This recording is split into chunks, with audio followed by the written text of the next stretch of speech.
Hello, everybody, and welcome to episode 3 of Empire of the Full Moon. I'm Mike Cadaver, and today we've got a good show for you. I actually have a guest coming on. I'll introduce him in a second. But before we get into the show, I wanted to make sure that everybody knows to go to corpsecollective.com or empireofthefullmoon.com. At the top of the page there, you'll see a menu, and there'll be a menu item called links. And if you go there, you can click to go to our YouTube, our Rumble, Facebook, Instagram, Twitter, which is X, and all this stuff. And there, you make sure to subscribe, make sure to friend, make sure to follow, and whatever the appropriate action is there. But yeah, I wanted to make sure that you guys can all do that. But let's get into the show. Like I said, I have a buddy of mine, Jeremy, coming on. We're going to talk about Catacombs from 1988. And Catacombs was the final film to be released through Empire Pictures. It was actually filmed in 1988, and we'll talk about what happened to that because it didn't come out until 1993, direct-to-home video. But like I said, I've got a buddy coming on. We talked the other day about it, and I'm just going to go ahead and get right into the show. So there you go. Domini nostri.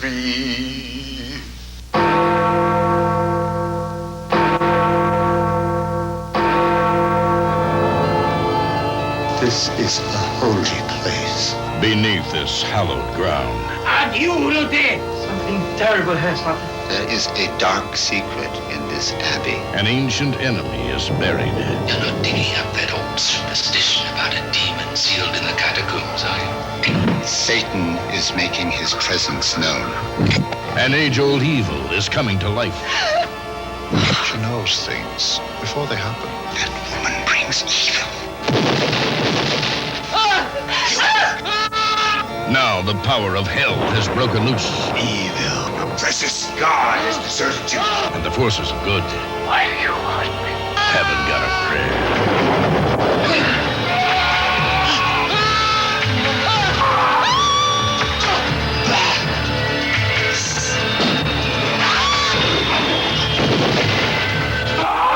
Come to hell with me. Catacombs. All right, everybody, we got Jeremy here, and we're going to talk about Catacombs. Jeremy, why don't you do us a favor and talk to us about who you are, and if you want to throw out some social media or something like that, and let's get to know you a little bit. Oh, I wouldn't say I'm much of anybody in particular, but Whatever. I'm a musician. I have been for a long time. Had some moderate success doing that back in LA in the post-punk scene. I played in a band called Death Day that had some moderate success. So if there's anything to have claim to fame to, it would be that. I'm a funeral director by trade. I live in the Phoenix area now, and I'm a lifelong horror fan. Nice, man. Being a lifelong horror fan and men of a certain age, we probably have a similar introduction to the full moon. What would you say yours is? You know what? I can't remember a time that Ghoulies or Puppet Master wasn't, part of the public vernacular. I mean, I'm 45, a child of the VHS era and the Right. movie store area, so it was just everywhere. Along with the Freddys and the Jasons and the Michael Myers. I mean, there was always, even though I didn't know it necessarily Full Moon or Empire at the time, I knew the series. That's kind of exactly how I was, especially with the Empire stuff. But with the full moon, it's like I always got excited when you see that logo of the moon and then the bats and all that stuff like that. Yeah, So, totally recognizable.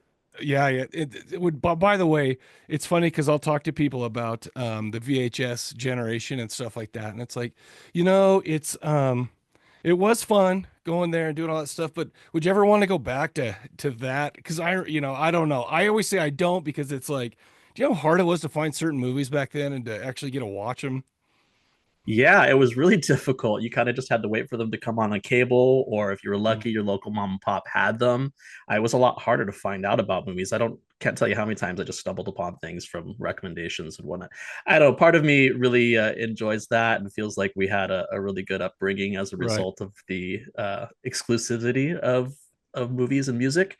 But it is nice to be able to get whatever you want whenever you want it. So I don't know. I will I say mean, this is how I think about it. It's like I'm glad it was that way back then, but now that I am, so you said I'm 48 years old, right? So Right. it's like I don't want it to be like that now. I like it that now that I feel like I put my work in, done all that stuff. It's so it's like I'm glad that I could finally just chill out and watch what we wanted Right. and not have to drive 4 hours to a video store because they happen to have that one movie return. Then you need to get down there. Please hold it for us for 4 hours anyway. I was lucky. I'm from Southern California, just south of Oh, LA, so we yeah. pretty much had everything accessible to us. Yeah, Salt Lake City was a different. I lived, 30 minutes north of Salt Lake too, so it was, yeah, Sure. it was hairy sometimes. Anyway, so Jeremy, I asked him what he wanted to do, and talking about what the show is, and he chose the movie Catacombs from 1988. And what's that all about? Why'd you choose that one? Well, I chose it because I'd never seen it, and it's Oh, not one sweet. I'd really ever heard of before. So it was a good opportunity to check it out. And Oh, I love it. being a funeral director, I always jump at any kind of mention of cemeteries or burial places, all that. I figured there might be something fun in there to come out, point out and talk about. Fortunately, there wasn't anything in there that's relevant, but it was an interesting film nonetheless. Yeah, I mean, maybe there wasn't relevant, but I'd never seen this either. So I said, well, why don't we just get into it here? Let me give a Well, little I bit. think Go part ahead. of that too, Mike, is that the film didn't get released until '93, even though it was shot Right. in '88. It didn't have any kind of theatrical run, and from you and I both. In fact, I got to thank you for recommending Charles Band's book, Oh yeah, his biography. yeah. After reading that, it kind of came up that Catacombs was one of the last titles that Empire had, Right. in its cadre before the studio failed. So it didn't actually get a release until '93, and even then, it was on home video under a different name. During what was it? Curse for the. Oh, I have it written. Ultimate The ultimate Sacrifice. sacrifice. Yeah, which we'll see if watching this was the ultimate sacrifice. But before we get into this, or before, I'm going to let you give us a nice synopsis, but let me give a little bit of background on it. Like I said, it was filmed, came out in 1988. However, it went to like a few, like for instance, it went to the Cannes Film Festival and all that stuff, but it never went to the theaters or anything like that until, like Jeremy said, it actually never went to the theaters. It actually was released on home video in 1993. IMDb on right now on this has a 4.5. Written and directed by David Schmoller. And let's talk about David Schmoller for a minute. And now that you've Sure. read that, there is a ton of stuff. He is a kind of a Charles Band stalwart. I mean, he was there around since Tourist Trap. He directed that in 1979 for Empire, and the Crawl Space with Klaus Kinski, also with Empire. And he even made it was such a crazy production. I guess he made a short called Kill Mr. Kinski or something similar to that. But anyway, but he also directed Puppet Master from 1988, which was the very first Full Moon film. Right. And he also did Netherworld, 1989. I haven't seen that in a long time. And kind of why I wanted to do the show anyways, because I remember loving all these, whether it was just the look and feel of them or whatever. And I remember really thinking that one felt really cool, but I don't remember if it's any good yet. But anyway, I don't remember Netherworld either, but on David Schmaler, uh-huh, one thing that I found was interesting that he actually studied in Mexico City, uh-huh. and apparently he studied under Louis Buñuel, the avant-garde surrealist filmmaker who Oh, made okay. Un Chien Andalou, the Oh famous yeah, the eye eye-cutting cut. straight Yeah. razor. Hmm. Yeah, that's a Louis Buñuel, who was in Mexico at the time. He's a Spanish filmmaker, and he also studied under Jodorowsky, Oh, that's Santa right. Sangre. That's Yeah, right. Didn't he do some artwork or something like that on I remember reading that in the book that you just showed about on the his Dune, some of the worked on that, um some of the, I don't know if it was the artwork or exactly what it was, but yeah, I remember him having a big part in that. it's really cool that he's got such a pedigree, and then he goes to America and does all these low budget, Bro, schlock the best films. kind. The Yeah, best kind, okay? absolutely, absolutely. Funny you talked about Cannes and Catacombs Mhm. showing at Cannes. I actually looked it up and I couldn't find it anywhere on the Cannes Oh, '88. really? Yeah, so I don't know if that's actually just internet hearsay So or actually so happened. I looked at that up. I mean, obviously it was on the Wikipedia page. That is, whatever. But also there was a couple of other sites that said that, but maybe they just got their information from Right. same place I did. But let's put it this way: if it didn't get released, somewhere like that in 1988. What a shame, that it sat there with no eyeballs on it for 5 years. And Right. no, that anyway, that would be sad. But Victim of circumstance, and that's Hollywood for you, right? Like how many films get set on the shelf as a tax write-off and never see the light of day? yeah, no, I mean, the problem is it was done right at the end of Empire when the bank took over, when the bank just, pulled the rug out from under them. And it's like, yeah, I mean, I guess we can just count ourselves lucky that we're seeing it even now, Absolutely. And like I said, I haven't seen this till now. And I noticed that you have the VHS coming. I do have it on the way, but I don't have it in my collection just yet. I like the fact that it has a different title, so I had to go grab it after Well, watching it. in the covers, the cover's the same cover, and it's great. So it's like I think It's ridiculous. you show me the listing where you got it from. And I'm like, that is cool. And I do a little Yeah. bit of VHS collecting as well, but like I don't know, mine are usually just like I don't know, I don't have anything super. I mean, if I it's funny because the things that I do have that are cool, I'm on a digression, but the things that I do have that are cool are all from VHS stores going out of business, in the early 2000s, and me going in with like a Yeah. couple $100 and going out of there with a shopping cart full of old VHS tapes. But Yeah, not spending a grand on Halloween clamshell. oh yeah, oh my gosh, Ridiculous. it's crazy. It's gotten anyway. Like I said, we'll get back to the thing. This stars Tim Van Patten as his father John Durham, possibly best known for playing Peter in Class of 1984. He was the leader of the a-holes in that. So I was a little bit and I watched Class of 1984 not too long ago. So I'm like, wow, that guy's a dick, man. But he was a really good guy in this. He was kind Right. of the voice of reason. It sometimes, but we'd all recognize Ian Abercrombie as Dr. Orsini. He has 184 acting credits, tons of TV, but he was in Puppet Master 3 as Dr. Hess in 1991. He was the wise man in Army of Darkness, but I think that the most famous thing I know him from, well, I mean, obviously Army of Darkness, that's the biggest one. But I think even before I saw that, he was Mr. Pitt in Seinfeld. He's just got one of those nice guy faces and stuff like that. But anyway, so yeah, and it starred Jeremy West as Brother Marinus, Laura Schaefer's Elizabeth Mangrino, and a few others. Why don't you go ahead and give us the plot rundown? Sure.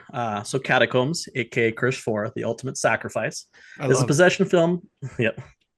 It's a possession film set within a remote monastery in Italy. The story follows Father John, a monk who arrives at the Abbey of San Pietro in Valley. Please don't kill me on the pronunciation there. Dude, that sounded good to me. Which has been the site of a centuries old battle between good and evil. The monastery's brothers have kept in prison a demonic entity in the catacombs beneath the abbey for nearly 400 years. However, when a curious art teacher named Elizabeth visits the monastery to study its artifacts, the brothers inadvertently set free evil forces.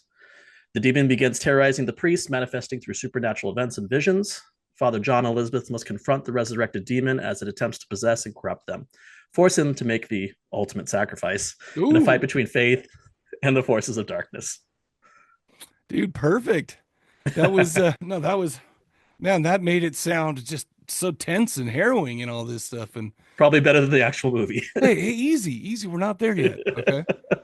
I think the first thing that I want to say about this movie is a lot of times with full moon features or empire features, there's a couple of things like per movie that give it a little bit extra credibility than a movie on that kind of budget or filmed under that kind of stress, the short filming schedule, stuff like that.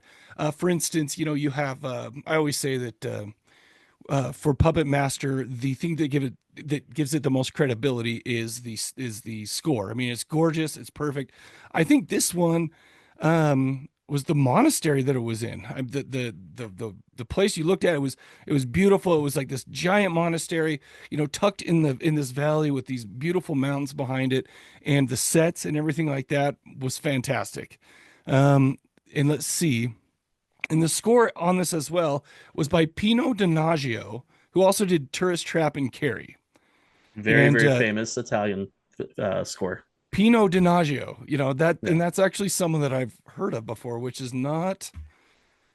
I'm not very good with scores and the people who write those and the musicians that perform and everything like that. But that is somebody I've heard of.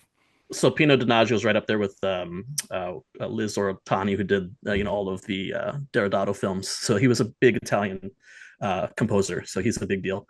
I don't know if you noticed who was the DOP for Yeah, this film. Sergio Yeah. Salvati, Gates of Hell trilogy, Yep. and what else? Oh, and Zombie, right? And it's like, Yep.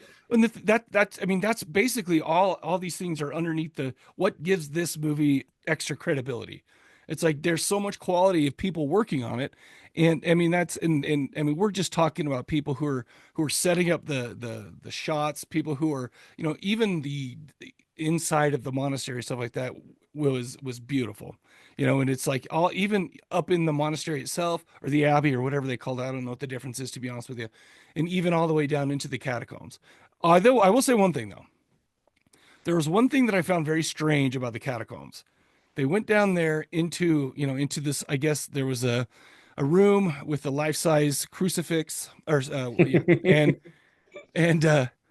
and there was just some dude that was on there, and I wondered if we were like if so basically there's a like a live Jesus on there, except for I guess he was supposed to be wood, but I didn't know that because it looked so clear that like I'm like, are we gonna mention that there's this guy just hanging there right It's the now? most lifelike crucifix I've ever seen, and I've been into thousands of Catholic churches. Dude, it actually confused me in the beginning. I'm like, all right, that must be some kind of a Catholic. They have their ways that through pain they become more faith. I don't know exactly what it is, but I assume So that's what it was. But no, it's supposed to be wood, right? Oh yeah, it was supposed to be what, and then when the scene that we may get to happens, it's all the more surprising My for it. favorite one. But they, of course, that's everyone's. It's the the scene that makes the movie. But Uh-huh. they do explain in the film at one point that there was a church basically set up down there, an altar set Mhm. up down there, and that's not something you would normally find in a catacombs area. So it was something specific to their abbey as a result. So there was mention of it, So let and me I ask thought the you. Yeah, go ahead. go ahead. No, I was I was going going to to say. say that. So you were the one that chose it. So tell me about Mhm. what you thought about it. Oh, it was gorgeous. That Yeah. movie looked way better than it had any right to. And I think the reason that films in general, like Charlie Band's films, are so endearing and so Mhm. heartwarming for fans like that, like us, has to do with that. There's heart in it. No, Everyone's no, trying their best to absolutely. make a good movie. They don't always succeed, Hmm. but you can tell the intentions there, as opposed to someone who's just half-assing, trying to get Right. something out there that's just for the sake of making something. So I think that's why it is as endearing as it is. But no, you're absolutely right. The setting was gorgeous. Mhm. It reminded me of that Sean Connery film, The Name of the Rose. Oh, I don't know if It I've was the seen it. 80. It was about some Benedictine monks who there's a murder Okay. mystery, whatever. But the setting kind of gave me that vibe. The Mhm. only thing that kind of pulled me out of it is when they would go into the catacombs and it was meant to look like a cave. And Right. that to me looked like Tom Sawyer Island in Disneyland. It Oh, was that's really funny. obviously Yeah. fake. But no, gorgeous film. I enjoyed watching it. And it was good to see something that I hadn't seen, out of the band If catalog. as I'm watching it, I mean, okay, so as I'm watching it, I was surprised that because as I've as I've read those books and going over the history of Charles Band and what he's been doing, it's like that was at the kind of the end of one of the eras, I guess. The end, just the ending of Empire films, and I guess it's like the quality, obviously, the quality of the films that have been put out through Empire and through Full Moon have gone up and gone down, and typically it has to do with where the company as a whole was at at the time. So I'm actually kind of like, for instance, I was listening today about how they decided to, I can't remember exactly what it was called, but they Full Moon had the sub label. Oh man, I can't remember what it was, but it was the urban films that he did, like the horrible Dr. Bone, stuff like that, where these could have been these great movies, and they're fine, but they were done at a time where Paramount had pulled out, and so they had to kind of do it on themselves. So they were filmed on what do you call it, on like made on video recorder. Okay. And so Right. so they didn't look quite as good, but Shot on this video. one is shot on video. That's what I was looking for. But so it's gone up and down. And this is right at the end of that era, but it still came out to be this good. Now, as far as the story is concerned, I think that, I mean, it's good. I mean, it's something where, oh no, we've let this evil entity out. Now we have to figure out what to do to put it back in. And also, by the way, we have an extra scary thing down there that might stab you in the face if you're not looking. Or turn into a xenomorph and spit acid on you. Yes, and this is all this bizarre stuff.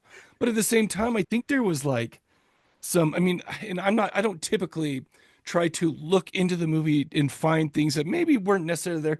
But I mean, we had some character building that maybe we don't see all the time with some of these films that were shot in a, in a very short amount of time, stuff like that. With the, with the priest that's passing away and kind of some of his lamentations and talking with the new, just and all this stuff was going around. We have the themes of kind of an outsider coming in. I mean, like, and I'm watching this and I'm reading it and I'm reading about it and I'm just like, that's cool. I'm just gonna love the weird stuff, the spit that comes out, the way it looks, and because I don't want to look too into it, but I don't know. I thought it was there, and I thought that they took good care with that. What'd you think? Well, absolutely. Again, gorgeous film, well done. I feel like maybe if they had a bit more resources at the time, or if things weren't kind of going as haphazard they probably would have been able to dial in the film a bit more. It could have been tighter, but Yeah, that's sure. just an ancillary, critique. For all intents and purposes, is a well-made film, especially visually. I think that my biggest my the thing because so I'd never seen it, like I said. Okay, but I think that the one thing that I started to watch it and I started getting into it, and I was really my I feel like my expectations started to rise as I'm watching it, right? I think my biggest the one thing that I wish had made a bigger impact was the ending. It kind of built and just kind of didn't give me the kick that I wanted at the end. But having said that, I really enjoyed it. It was released in 1993. Finally, I can't believe it's been this long. But so it was released in 1993. It's now 2024. Man, 31 years. Yeah, and I don't know if you caught a couple things that I did in there, but like I get the impression that Ghost watched this movie because Yeah. there was definitely some Papa Meredith looking face O- paint going on there in the shadows, Okay. I and I that don't. and Yeah, that crucifix dagger too. That was really bro, metal. bro. I would love to have that hanging on the wall. It's like, well, first of all, that's the creepiest thing ever. It's like I decided then and there I'm never gonna want a full if I ever go full Catholic, I never want a life-size crucifix. Or what do you call that? Is that what it's called? Like the whole Crucifix, yeah. Well, I crucifix? think Okay. when it's in the church, it's called a hood cross or something like that. Yeah. HOOD. Why I know that I don't know. I couldn't No, tell I'm you, not I'm but not I'm not I'm not really. Catholic. I actually grew up Buddhist. Oh, okay. Well, yeah, so yeah, you should know less than I should know, but Well, we get a lot of as a funeral director, we have to learn a lot oh, about different religions because we're in their house, all the oh, that time. makes sense. So, Okay, yeah. Oh, that's good. That's good. Oh yeah, I didn't think about that. but yeah, some real cool imagery in there. There was a couple scenes where you could have just taken a snapshot and hang it up as a art piece on the wall. I think so It looked too. that good. And I think that that's why, when all said and done with this, that I really enjoyed it. Even though, like I said, I maybe wanted a little bit more out of it, the ending stuff like that. I liked it. I mean, and at the end of the day, I have since then. It's out of print, but I think it's out of print. But I ordered the Scream Factory. Double What's it called feature. the double feature with Cellar Dweller, which Cellar Dweller is a great one too that I didn't see till later. But that's a great one. It was also released on Screen Factory DVD, like an all night movie marathon, and I missed that one totally. So it bums me out. Yeah, they did that for a while. They were doing a double releases. I'm a big movie collector, as you can probably tell from Mhm, mhm. behind me. And another one that they did that was really popular was Video Dead and TerraVision, Oh yeah, yeah. a double feature. I think I got one It's with the great. fog and something else, but some of those. Yeah, I don't know which one Scream Factory did for that, but I don't. I'm one of those people. I like to have an individual disc for each release, Right. so I'm just hoping someday we'll get an individual. Vinegar Syndrome or someone puts out a 4K Well, of you got that Catacombs. VHS coming, so you'll Yep, be we able to got have that. that. Yes. I mean, did this look pristine though? It looked great, and I mean that just made the visuals that were already there pop. So I don't know, man. Absolutely. I enjoyed it. After you picked it and had to watch it and talk about it. Uh, would you give it another watch? Would you recommend it to your friends? What would you do? Oh hell yeah! This is definitely one I would put on. If I was around, on the couch with some friends, drinking a few beers, it would be a cool one to have on in the background because That's you it. don't have to devote that much to it. It's more of a visual eye candy kind of piece. Right. And there's not a lot of in fact, I don't think there's any nudity. There's one girl in the whole thing too. So it's like you can Yeah. throw that on and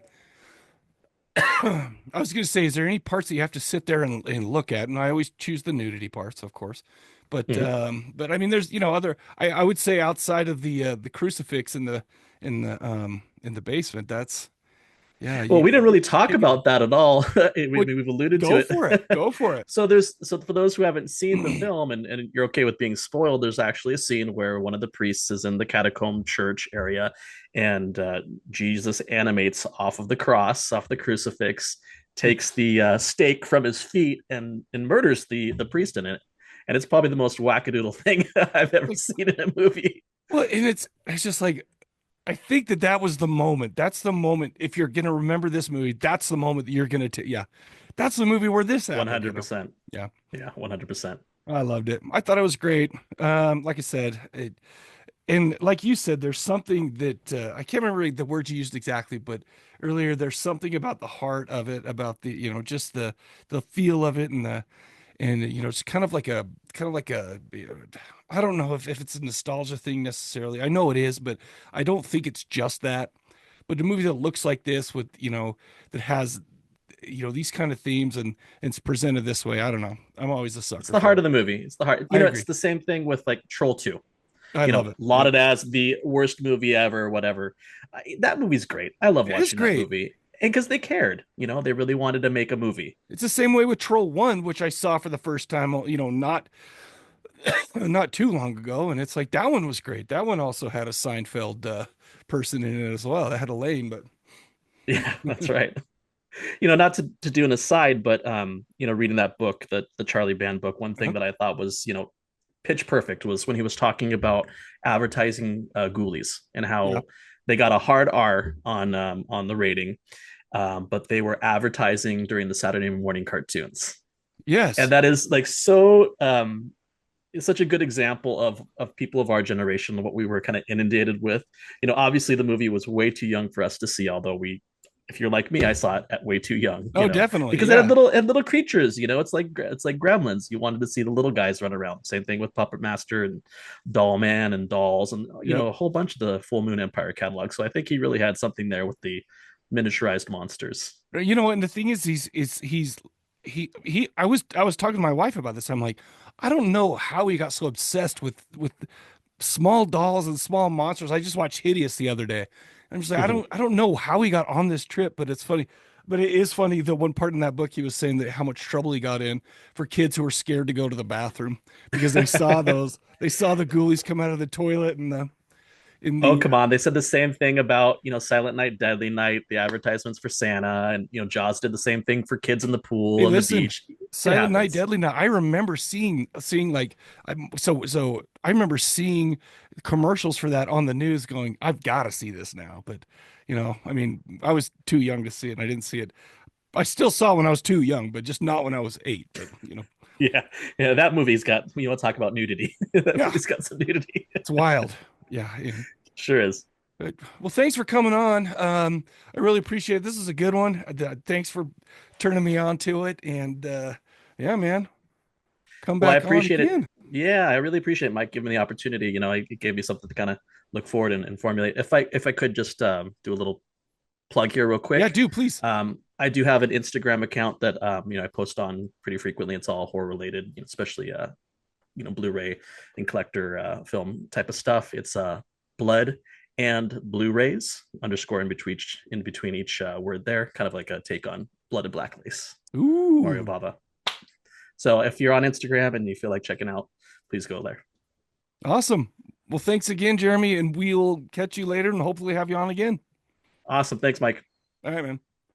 All right, everybody, thanks for checking that out. I want to thank Jeremy for coming on and helping me out with that. He's an awesome guy, and make sure to follow him on Instagram. It's blood underscore and underscore blue, BLU underscore rays. And even today, he just put out a great post outlining some of his favorite movies having to do with the podcast that he really likes. So go ahead and check him out there. Let me talk about some that we talked about during the discussion that we had about the Cannes Film Festival and it being filmed there. Well, okay, so I found this website, videojunkie.com. I'm just going to read it for you. Schmoller's Catacombs had the unfortunate distinction of being the last completed film for Empire, and the director even found himself without a copy after the lone print he personally delivered at the Cannes Film Festival disappeared into a world of financial red tape. So basically, I don't know exactly what that means, but it makes sense as to why maybe it didn't make it to Cannes. But anyway, like I said, appreciate you guys watching. Make sure to follow Jeremy. And thank you again, Jeremy, for coming on. Thanks for watching. Send any feedback, like I said, you go to corpsecollective.com. You can email me at mike@cadaverlab.com. Anyways, I think that's all we got for this episode. So I'll catch you guys later.